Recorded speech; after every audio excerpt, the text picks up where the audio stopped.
स्वस्ति श्री गणेशाय नमः।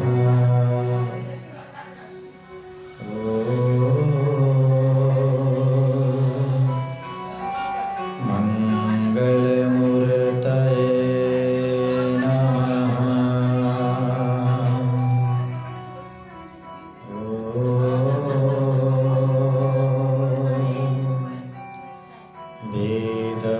वेदपुरुषाय नमः। गुरुर्ब्रह्मा गुरुर्विष्णु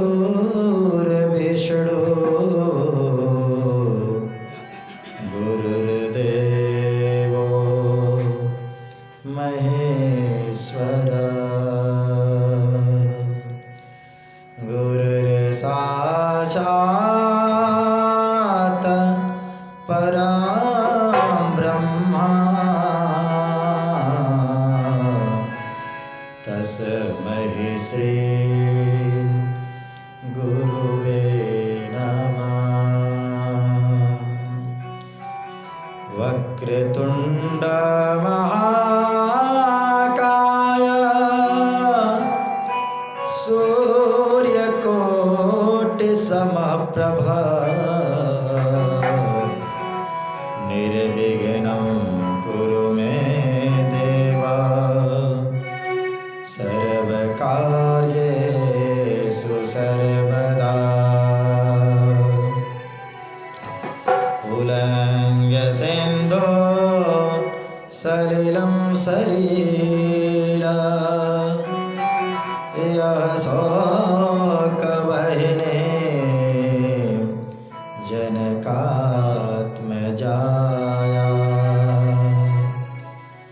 आदाय तेनैव ददाह लङ्कास्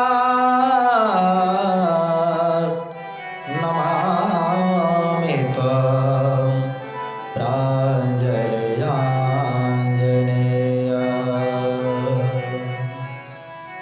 सच्चिदानन्दरूपाय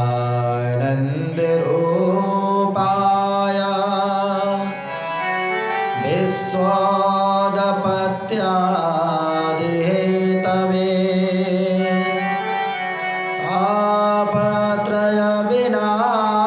तापत्रयविनाशाय श्रीकृष्णाय वयं नुमः। ध्येयं सदा परिभवग्नमवेष्टदोषः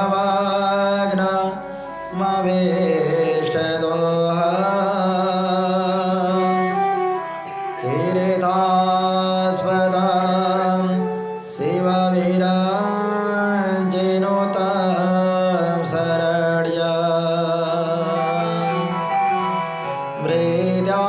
मृत्यार्तिहं प्रणतपाल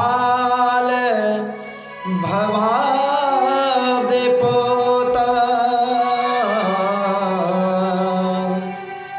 वन्दे महापुरुषते चरणारविन्द।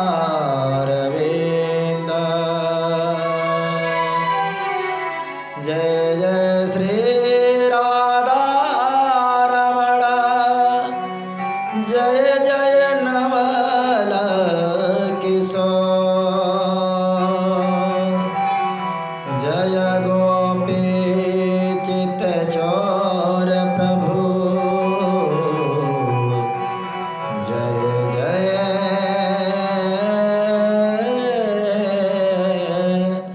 माखन चोर।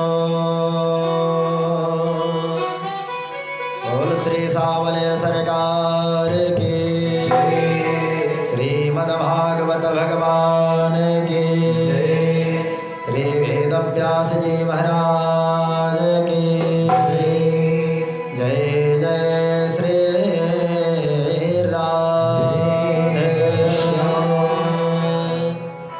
आइए हम सभी लोग सर्वप्रथम अपने मन और वाणी की पवित्रता हेतु श्रद्धा से भावपूर्वक समर्पण होकर ठाकुर जी के नाम का स्तवन करें। पुनः ठाकुर जी की जैसे कृपा होगी हम सभी लोग कथा में प्रवेश करेंगे। गोविंद मेरो है, गोपाल मेरो है, गोविंद मेरो है, गोपाल मेरो है, गोविंद मेरो है, गोपाल मेरो है, गोविंद मेरो है, गोपाल मेरो है,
सक्रेण भूरिदा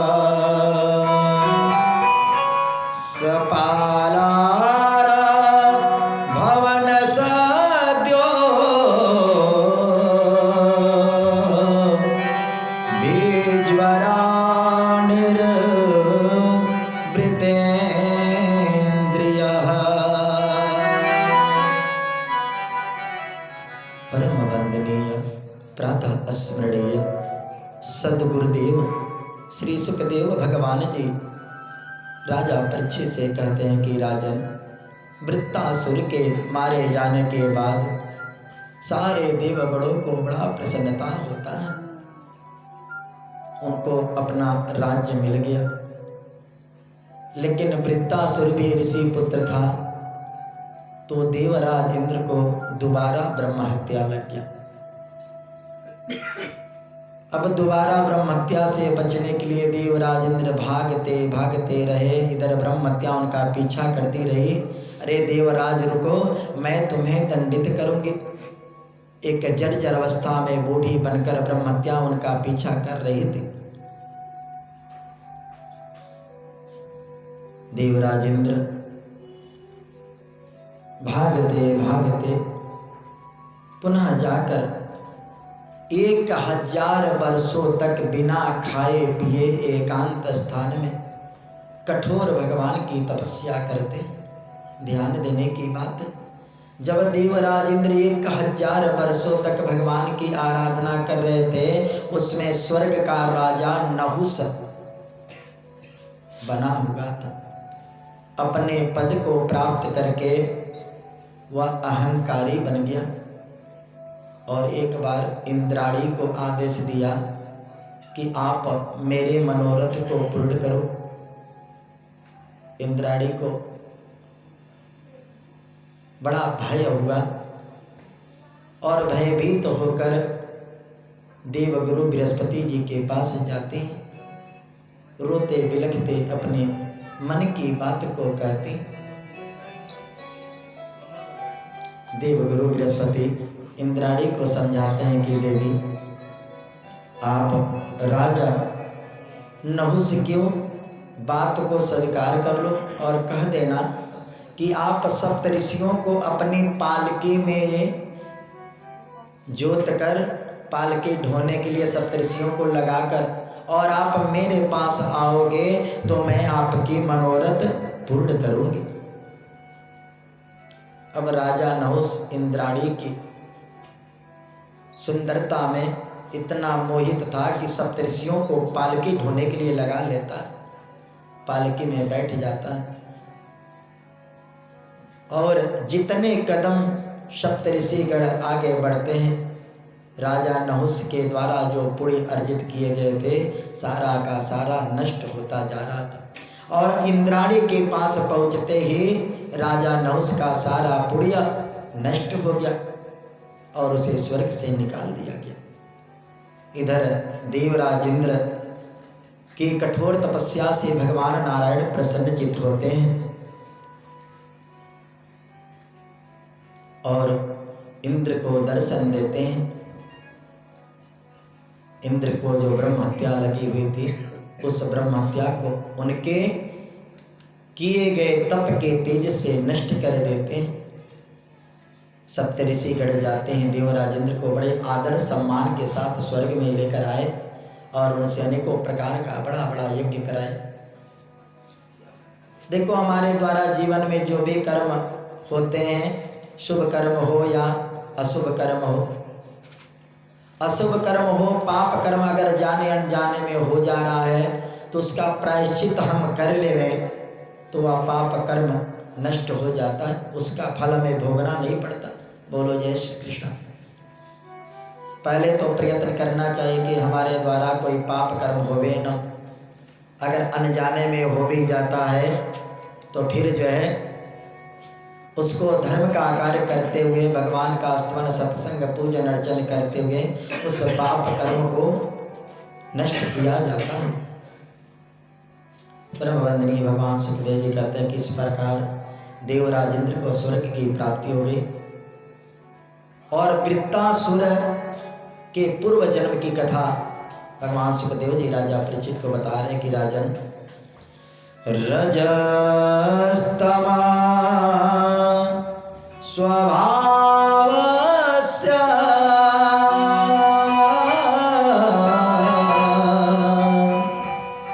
ब्रह्मन् वेत्रस्य पापमनः नारायणे भगवती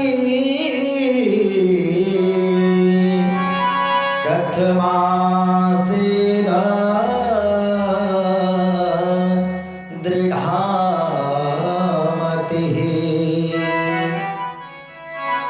यह वृत्तास पूर्व जन्म में सूरसेन नामक देश था, उसका राजा था और इसका नाम चित्रकेतु था। बड़ा ही प्रतापी चक्रवर्ती सम्राट चित्रकेतु हुआ। उसकी अनेकों रानियां थी और सुंदर सुंदर थी। अपने सुंदर रानियों के साथ सुख भोग विलास करते हुए से काफी समय व्यतीत हो गया। लेकिन इतनी रानियों के होने के बाद भी उसे पुत्र सुख की प्राप्ति नहीं हुई। अब उसे धीरे धीरे इस बात की चिंता सताने लगी। और व्यक्ति कितना भी खुशहाल क्यों ना हो, किसी भी बात के लिए अगर चिंता करता है तो चिंता जीव को जैसे कीड़े कपड़े को खा जाते हैं ना, उसी प्रकार चिंता व्यक्ति को खाते खाते चिता तक ले जाकर पहुंचा देती है। बोलो जय श्री कृष्ण। इसलिए हे महाराज, जीवन में पुरुष हो या स्त्री हो, कभी भी किसी प्रकार की कोई चिंता नहीं करना चाहिए। हम चिंता करके कुछ कर नहीं सकते, केवल अपने शरीर को नुकसान पहुंचा सकते। मान लो आपके यहाँ कोई मुसीबत आया, कोई दुख पड़ा आपके ऊपर, आपके चिंता करने से वह मुसीबत वह दुख समाप्त नहीं होता। उस समय धैर्य धारण करके भगवान का स्तमन करते हुए, जैसे जैसे भगवान का इशारा होता, अपने बुद्धि विवेक विचार के द्वारा उस दुख और विपत्तियों से निकलने का प्रयत्न करना चाहिए। जब हम चिंतातुर होते हैं, हमारे शरीर के अंग और इंद्रियां सब धीरे धीरे शिथिल हो जाती हैं। न कुछ कर पाते हैं, न कहीं जा पाते हैं, न कहीं आ पाते हैं। चेहरा मलिन हो जाता है, शरीर कमजोर हो जाता है। और बताओ मैया, अगर आप लोग घर में चिंता करती हो तो आपके ऊपर बच्चों की जिम्मेदारी है। बच्चों को समय से नाश्ता पानी भोजन इत्यादि बनाकर उन्हें खिलाना, स्कूल छोड़ना। आपके पतिदेव को जो है समय से नौकरी करने जाना है, व्यापार करने जाना है। तो जब आपका शरीर खुद ही कमजोर हो जाएगा तो अपने बच्चों को और अपने पति को कैसे देख पाओगे? बोलो जय श्री कृष्ण। चित्रकेतु चिंतित रहने लगा। धीरे धीरे उसका शरीर कमजोर हो गया। एक दिन घूमते घूमते अंगिरा ऋषि जी चित्रकेतु के पास आते हैं। राजन, आप इतने दुखी क्यों? चित्रकेतु ने कहा कि सबसे पहले गुरुदेव को प्रणाम किया, मुनि को प्रणाम किया। हे महाराज, इतनी रानियों के होने के बाद भी, इतना सब सुख वैभव रहने के बाद भी मुझे संतान सुख की प्राप्ति नहीं हो पा रही, क्या कारण है? अंगिरा ऋषि ने चित्रकेतु के भाग्य को देखा तो एक जन्म नहीं, 7 जन्मों तक उन्हें पुत्र सुख की नहीं लिखा था। अंगिरा मुनि ने बार बार समझाया कि हे राजन, पुत्र के लिए इतना शोक करना बुद्धिमता नहीं है। संसार में देखो, जिनके पुत्र हैं वो भी पीड़ित है, जिनके नहीं है वो भी पीड़ित है। पुत्र अगर सतमार्ग पे चल रहा है, सुपुत्र है, तब तो ठीक है, आपका जीवन निर्वाह कर देगा। लेकिन वही पुत्र कुपुत्र हो जाता है तो माता पिता को अत्याधिक कष्ट होता है। और पुत्र का जन्म नहीं, माँ का जन्म होता है, उस समय जो असहनीय पीड़ा होती है, माँ मृत्यु से लड़कर अपने संतान को पैदा करती है। बोलो जय श्री कृष्ण। विचार करने की बात है कि जब हम छोटे थे, माँ हमें अपने गोद में उठा लेती थी, हम माँ के केस को पकड़कर खींच लेते, माँ को पीड़ा होती, लेकिन माँ कुछ कहती नहीं। माँ के वस्त्रों पे हम मल मूत्र त्याग देते, लेकिन माँ कभी बुरा नहीं मानती। उसे पूछकर अपने लल्ला को खिलाने लगती, मेरे लल्ला को कोई कष्ट ना हो, उसे कोई दुख ना हो।